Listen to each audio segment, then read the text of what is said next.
कह सकता है कि भाई ये कैसे संभव है कि एक आदमी समुद्र पी ले, और अगर उसने पी लिया था तो समुद्र की जगह अब वहां पर खाइयां होनी चाहिए थी, पानी कहां से आ गया?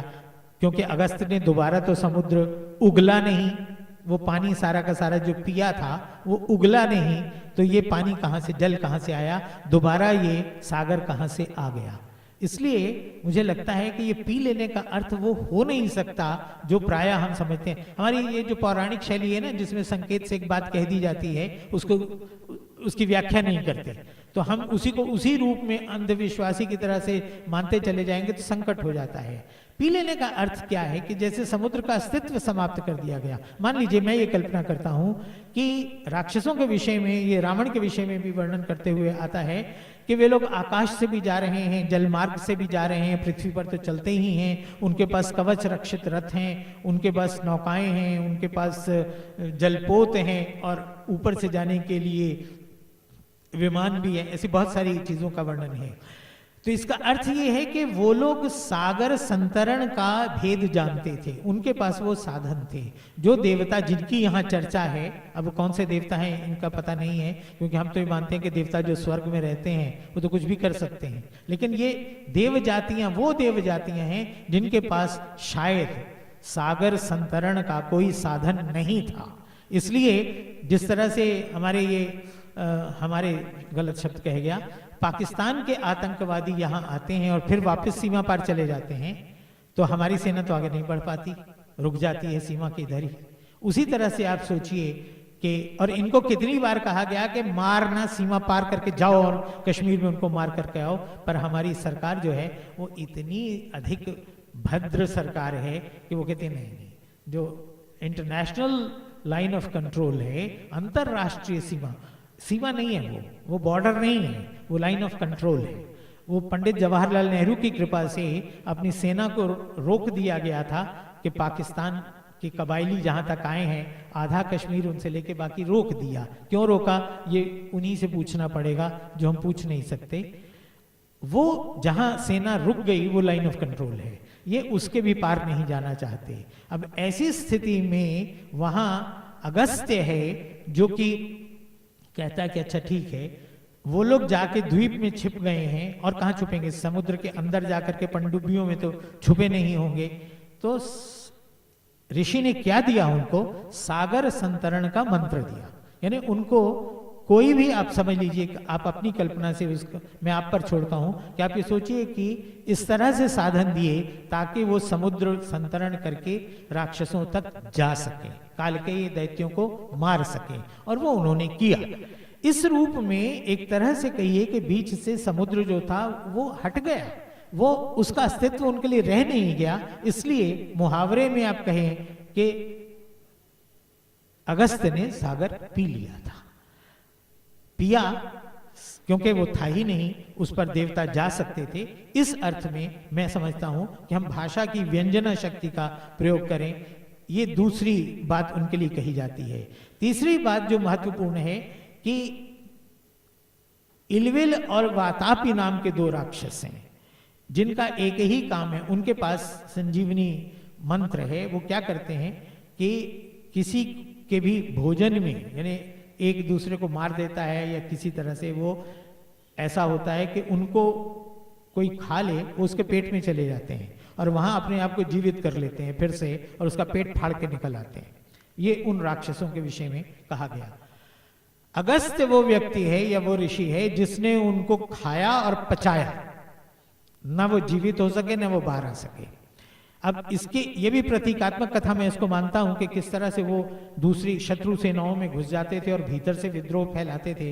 अगस्त्य ने उनको अपनी सेना के भीतर आने के बाद पचा डाला, उनको किसी तरह का उत्पात करने नहीं दिया। ये इस तरह की कई कथाएं हैं। और अगस्त्य जो हैं वो दक्षिण में जाकर के, ये भी कहा जाता है कि तमिल का पहला व्याकरण उन्होंने लिखा। लोपामुद्रा उनकी पत्नी है जो स्वयं ऋषिका है, मतलब एक तो ऋषि पत्नी होती है, लोपामुद्रा स्वयं ऋषि है, नारी होने के कारण ऋषिका कहा गया।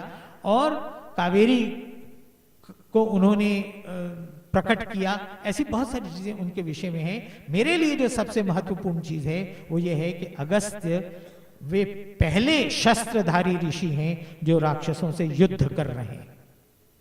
इस सारे दंडक वन में इतने ऋषि हैं, सब अपने अपने तरह का काम कर रहे हैं और एक तरह का राक्षसी एक चिंतन का युद्ध कर रहे हैं, राक्षसों के चिंतन का विरोध कर रहे हैं, उसके लिए लोगों को चाहे तैयार कर रहे हों।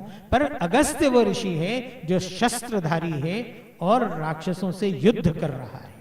जब राम अगस्त्य के पास पहुंचते हैं कि ऋषिवर मैं कहां जाऊं, तो अगस्त्य वो ऋषि है जो कहता वहां जा, पंचवटी में जनस्थान गोदावरी के तट पर वहां जाओ। क्यों जाओ ये ना राम पूछते हैं राम कथा में, किसी में रामायण में या मानस में, ना ऋषि बताते हैं, वो केवल कहते हैं वो स्थान तुम्हारे लिए है और राम उनकी आज्ञा मान करके चले जाते हैं। सीधी सी बात है कि एक योद्धा जो एक मोर्चे पर लड़ रहा है, अगस्त्य एक मोर्चे पर लड़ रहे हैं, वो राम को दूसरे मोर्चे पर भेज रहे हैं कि तुम वहां जाओ। राम जिस समय पंचवटी आते हैं, पंचवटी पहुंचते हुए पहला जो उनका साथी है वो है जटायु। जटायु के विषय में कहा गया कि वो दशरथ के साथ योद्धा है। अच्छा, हम जरा इनकी ये भी देख लें कि वहां पर राम कथा में वानर हैं, भालू हैं, ऋक्ष हैं, गरुड़ हैं, ये लोग गिद्ध हैं, गृध्र, संपाति और जटायु, दोनों भाई गिद्ध हैं। तो बहुत सारे लोगों के मन में या सबके मन में ये प्रश्न उठता है कि ये आज हमने भी वानर देखे हैं, वृंदावन में बहुत हैं, चित्रकूट में बहुत हैं, आपके भी कहीं ना कहीं होंगे, पर वो तो छीन झपट करके कुछ खा लेते हैं, पेड़ों पर चढ़ते हैं, सोते हैं, वो ना तो बोलते हैं, ना संवाद करते हैं, ना लिखते पढ़ते हैं, ना शासन करते हैं, ना उनकी सेना है, मनुष्य की तरह से व्यवहार वो कैसे कर सकते हैं। तो राम कथा में वानर ही नहीं, गीध भी करते हैं, वहाँ ऋक्ष भी, रीछ भी हैं, हर तरह के ये जीव जंतु हैं और ये मनुष्य की तरह ही सारा व्यवहार करते हैं। कैसे है ये? मुझे एक सज्जन जयपुर में मिले, उन्होंने कहा कि मेरा विचार ये है कि जैसे डायनासोर पहले हुआ करता था, अब समाप्त हो गया है, वैसे ही तब इस तरह के जीव जंतु थे जो मनुष्य की तरह सोचते समझते बात करते और रहते थे, पर अब समाप्त हो गए हैं। क्या ऐसा हो सकता है? मैंने कहा होने को तो कुछ भी हो सकता है। सृष्टि के पास क्या नहीं है, ईश्वर के पास क्या नहीं है, कुछ भी कर सकते हैं, लेकिन हमारे पास उसका कोई प्रमाण नहीं है। मैं जिस समय रामकथा लिख रहा था, मुझे अमृतलाल नागर ने, मैं लखनऊ में उनके घर गया तो उन्होंने कहा कि नरेंद्र जरा विचार करना यार कि ये जो वानर है, यह एक होता है नर, एक है किन्नर, एक है वानर। ये किस प्रकार का नर है, इस पर विचार करो। मुझे लगा कि बात तो ठीक कह रहे हैं, नर तो हमें हैं, किन्नर पहाड़ों के ऊपर रहने वाले मनुष्य हैं, ये वानर है, वन में रहने के कारण वानर है, या वानर दूसरा एक अलग प्रकार का वानर, या कुछ भी इस तरह की चीज दी गई। मेरे मन में ये बात इसलिए भी आती है, आप लोग जरा, मैं थोड़ा सा ये बात कहने से पहले सहम जाता हूँ, आपके सामने भी कहने जा रहा हूँ, ये मान करके सार्वजनिक सभाओं में ये बातें हम नहीं करते, लेकिन विद्वान लोगों की गोष्ठियों में ये बात हम कह देते हैं। जिस हनुमान की पूजा आप करते हैं, मैं भी करता हूँ। शिशिर जी ने कल कहा कि राम कथा के सबसे बड़े और सबसे पुराने श्रोता जो हैं वो हनुमान जी हैं। हनुमान जी भक्ति देते हैं, सबसे राम भक्ति चाहिए तो हनुमान जी की पूजा करनी होती है, और वो देते हैं। ये मेरा विश्वास नहीं, ये मेरा अनुभव है। उस हनुमान की पूंछ है, इससे ना आपको इनकार है ना मुझे है।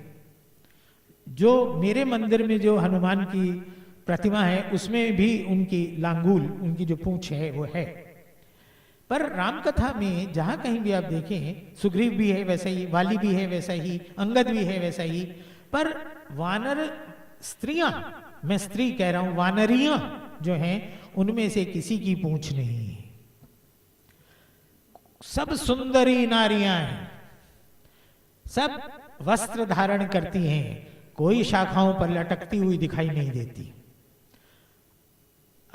मेरे मन में ये आता है कि ये कैसा है कि जो पति है वो तो इस तरह का वानर है, बहुत चूंकि हमारे पूज्य हैं, आराध्य हैं, इसलिए हम उनको वस्त्र भी पहना देते हैं, अन्यथा वानर तो निर्वस्त्र होना चाहिए।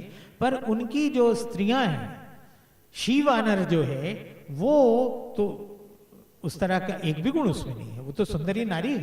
तारा, रुमा और भी जिसको भी आप जानते हो, जो भी नाम आता हो, उसको देखें तो ये क्या विरोध नहीं लगता कि ऐसा कैसे हो गया। मुझे लगता है, मतलब मेरे मन में एक कल्पना आती है कि किसी हमारे साथ बहुत कुछ हुआ है कि इस तरह से वानर शब्द से किसी समय किसी चित्रकार ने बंदर बना दिया, शाखामृग, और वो आगे प्रचलित हुआ, वही हम उसको स्वीकार किया हमने।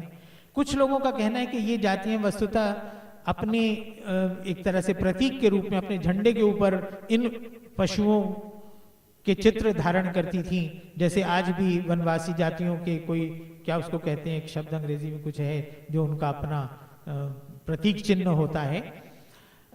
तो इन लोगों ने, जिन्होंने वानर धारण किया वो वानर हो गए, जो ऋक्ष थे वो रीछ हो गए, इत्यादि इत्यादि। तो बहुत सारी कल्पनाएं हैं, बहुत तरह के विचार हैं, हम इस पर सोच सकते हैं। मैं कोई निर्णय देने के लिए नहीं आया हूं, मैं केवल ये मानता हूं कि मैं स्वयं इस पर सोचता हूं और मैं इस निष्कर्ष पर पहुंचा हूं कि हमने उनको समझने में भूल की।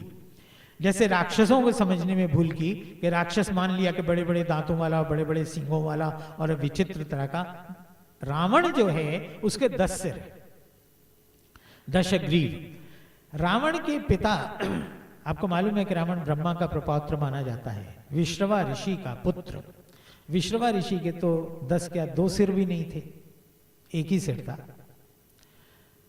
रावण की मां एक ही सिर था, रावण के बेटों के एक ही सिर थे, सबके एक एक ही था। ये 10 सिर वाला किस जीन्स में से पैदा हुआ? आप जो भी सिद्धांत